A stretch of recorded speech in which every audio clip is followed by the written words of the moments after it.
Selamat hari Minggu anak-anak. Hari ini kita mau beribadah. Yuk kita berdoa terlebih dahulu. Bapa di dalam surga, kami bersyukur dan terima kasih. Hari ini kami boleh kembali beribadah, memuji Tuhan dan mendengar firman Tuhan. Berkati kebaktian kami Tuhan. Dalam nama Tuhan Yesus kami berdoa. Amin. Mari anak-anak kita lihat terlebih dahulu apa evaluasinya. Yang pertama, ketika Paulus dan Silas ke rumah sembahyang di kota Filipi, mereka diikuti apa ya? Yang kedua, mengapa Paulus dan Silas ditangkap oleh tuan-tuan pemilik perempuan itu? Dan yang ketiga, selain ditangkap, apalagi perlakuan mereka kepada Paulus dan Silas? Dijawab setelah mendengar cerita ya. Yuk kita akan membaca dan menghafal firman Tuhan dari kitab Filipi 1 ayat 29. Sebab kepada kamu dikaruniakan bukan saja untuk percaya kepada Kristus, melainkan juga untuk menderita untuk Dia. Gampang ya, sekali lagi yuk. Filipi 1 ayat 29. Sebab kepada kamu dikaruniakan bukan saja untuk percaya kepada Kristus, melainkan juga untuk menderita untuk Dia. Nah, anak-anak, jadi kalau kita mengalami penderitaan karena mengikut Kristus adalah karunia dari Tuhan. Yuk kita nyanyi mengikut Yesus. Mengikut Yesus setiap hari, aman sentosaku di dekatnya. Suka dan duka silih berganti, hatiku puas dengan kasih-Nya. Mengikut Yesus setiap hari, aman sentosaku di dekatnya. Suka dan duka silih berganti, hatiku puas dengan kasih-Nya. Nah anak-anak, masih ingatkah cerita minggu kemarin?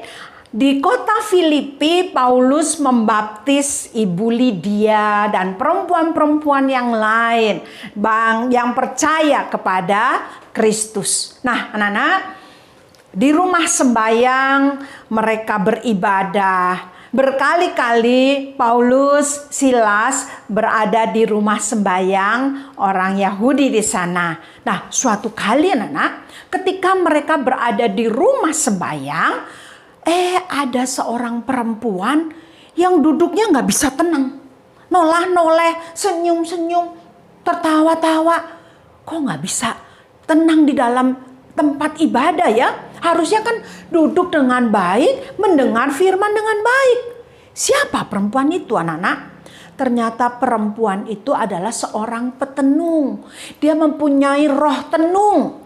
Dia bisa meramal. Wah, tukang kuamnya, kira-kira begitu ya. Nah anak-anak, dan karena dia bisa menenung, bisa meramal, dimanfaatkan oleh orang-orang kaya yang ada di kota Filipi itu. Nah, tuan-tuan yang kaya ini memakai perempuan ini untuk meramal, dan kalau perempuan ini dapat bayaran, yang menerima adalah tuan-tuan ini. Jadi dimanfaatkan anak-anak. Perempuan ini hanya dapat sekedarnya saja, ya. Dan ramalannya ternyata cocok, ya, tokcer begitu ya. Nah, anak-anak, perempuan ini laris sekali. Banyak sekali orang yang mau meramalkan nasibnya, minta orang lain ditenung melalui roh tenungnya, sehingga penghasilan tuan-tuan ini makin banyak melalui perempuan ini. Nah, anak-anak, suatu kali ketika Paulus beribadah dan setelah itu pulang dari rumah sembahyang, perempuan ini mengikuti Paulus dan Silas. Dan dia dengan teriak-teriak mengatakan, "Hai, orang-orang ini adalah hamba-hamba Allah yang maha tinggi. Mereka memberitakan Injil keselamatan. Ini dia nih orang-orangnya Kalau cuman sekali, 2 kali masih mending ya. Tapi setiap kali pulang dari rumah ibadah, ketemu perempuan ini dan terus teriak-teriak, orang-orang ini nih orang ini nih, dia adalah hamba-hamba Allah yang Maha Tinggi. Mereka memberitakan Injil keselamatan, jalan keselamatan. Nah, anak-anak berhari-hari dengar seperti itu, maka lama-lama Paulus tidak tahan. Maka dipeganglah perempuan ini dan dia katakan, demi nama Yesus Kristus, aku menyuruh keluar kamu dari perempuan ini. Siapa yang diusir oleh Paulus? Yaitu iblis yang merasuk perempuan ini. Ya, demi nama Kristus, keluar dari perempuan ini. Nah, anak-anak, maka perempuan ini mulai tersadar. Iblisnya pergi karena takut dengan nama dan kuasa Yesus itu. Sehingga tadinya yang wajahnya kosong, sekarang wajahnya sukacita anak-anak perempuan ini. Nah, ketika disuruh meramal sama tuannya, hei, pasienmu banyak tuh, sudah nungguin. Hah, aku ngapain? Yang ngeramal. Itu ada orang yang minta diramal tuh. Kira-kira minggu depan dia mau pergi, bagaimana nasibnya? Ngeramal apa? Aku nggak bisa, aku nggak tahu. Hah? Waduh, aku tahu nih jawabannya nih. Pasti tadi ketemu sama yang itu tuh, yang Paulus, Silas itu tuh. Wah, kamu tadi diapain? Ya, nah, anak-anak, ayo tenung lagi, coba konsentrasi. Aku nggak bisa. Nah, anak-anak, karena tidak ada lagi roh iblis di dalam dirinya, maka dia tidak bisa meramal, tidak bisa menenung. Maka tuan-tuan ini menjadi marah. Wadah, kalau begitu berarti kamu tidak bisa lagi menghasilkan uang. Saya tidak dapat pemasukan nih. Ya, nah anak-anak, maka kemarahan tuan-tuan ini mulai teriak-teriak. Woi, tangkap itu Paulus dan Silas, tangkap mereka. Mereka mengacau, ya, mereka mengacaukan katanya. Dan akhirnya Paulus dan Silas ditangkap dan dimasukkan ke dalam tahanan. Dan mereka dicambuk, mereka didera. Anak-anak, waduh, apakah Paulus dan Silas menjadi kecewa? Padahal kalau diingat anak-anak, Paulus dan Silas datang ke kota Filipi, bukankah ada penglihatan dari Tuhan yang menyuruh mereka datang ke sana? Aduh, sekarang mereka berada di dalam kesulitan. Ditangkap, didera, dianiaya, dimasukkan ke dalam penjara. Tapi Paulus dan Silas tidak menjadi kecewa karena mereka ikut merasakan penderitaan Kristus. Nah, bagaimanakah keadaan mereka, anak-anak, ketika berada dalam penjara? Minggu depan kita akan mendengar ceritanya.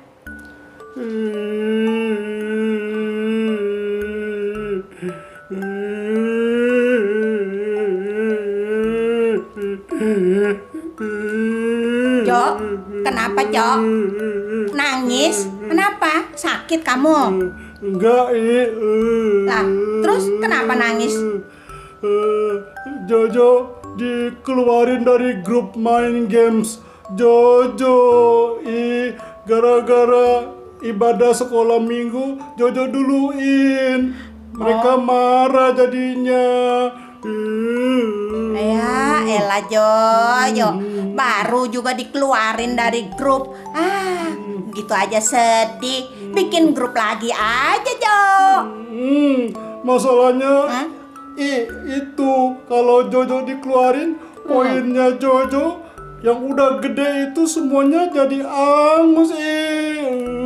Oh, Jo, gini Jo. Tadi kan cerita sekolah minggu tadi tentang Paulus tadi tuh. Dia kan rela menderita bagi Kristus. Nah, dia didera, dianiaya, dipenjara.